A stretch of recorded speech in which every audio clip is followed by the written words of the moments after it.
మా పెద్దవాళ్ళని అందరినీ కన్విన్స్ చేసి ఒప్పుకోలేదు initially. It was not easy, it's not a cake walk.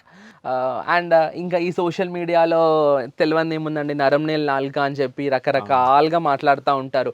డబ్బుల కోసం చేసుకున్నారని, అదని ఇదని. యూజువలీ వీఆర్ మా ఇంట్లో అందరం బాగా చదువుకున్న వాళ్ళమే, we are financially very well settled. మాకు అసలు అట్లా we didn't even have a very small thought also to do such thing. ఇంకేంటంటే యూజువల్గా సోషల్ మీడియాలో ఎవరికి ఇష్టం వచ్చినట్టు వాళ్ళు అట్లా మాట్లాడుతూ ఉంటారు. But no, it was like you know ఒక డెస్టినీ అట్లా ఉండింది, అవ్వాల్సింది ఉంది కాబట్టి అయింది. ఇంకా దాని తర్వాత మ్యారేజ్, అప్పుడు కూడా లాక్డౌన్ పీరియడ్లో బావగారు వాళ్ళు కట్టించారు. మా బావగారు సేమ్ తిరుమల దేవాలయం లాగా నిజామాబాద్లో కట్టించినారు, ఇందూరు తిరుమల అంటాం. దాంట్లోనే పెళ్ళైంది మా అక్కకి బావకి ఇద్దరికి. 2020లో they got married. After marriage like everything was, we don't usually care about the society. Usually అదే కదా, మనం ఏ చేసినా జనాలు కామెంట్ చేస్తూనే ఉంటారు.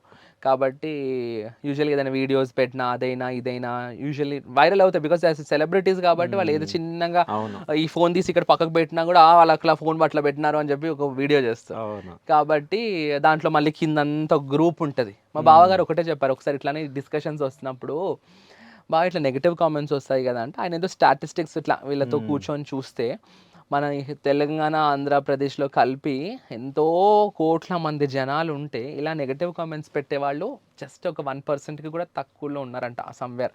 కాబట్టి అంత హ్యూజ్ దీంట్లో అట్లాంటి ఆ చెత్త బ్యాచ్ అన్నది ఎట్లయినా ఉంటుంది. ఇప్పుడు ఎవరైనా, ఇప్పుడు నేను ఏదైనా వీడియో చేసి పెట్టినా రేపటి రోజు ఫెట్ all I'm becoming little famous and all comments అన్నవి నెగటివ్ కామెంట్స్ అన్నవి వస్తాయి. కాబట్టి అవి అట్లాంటివి ఇగ్నోర్ చేయాలి. We should not focus on those things, we should focus on our goals.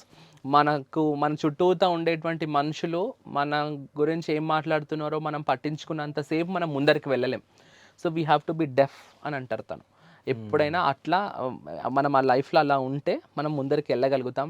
లేదు అనుకుంటే ఇట్స్ వేస్ట్ ఆఫ్ టైం. ఎందుకంటే వీడు ఇట్లా అన్నాడు కదా, అట్లా కాదురా ఇట్లా అని చెప్పి ఎక్స్ప్లెయిన్ చేయాల్సి వస్తుంది వాడికి. దాంట్లో మన టైం పోతుంది. అదే టైం నువ్వు ప్రొడక్టివ్గా పెట్టు, నువ్వు ఇంకొక అడుగు ముందరికి వెళ్తావు అని హీ టోల్డ్. ఇంకా that was a greatest motivation. Okay.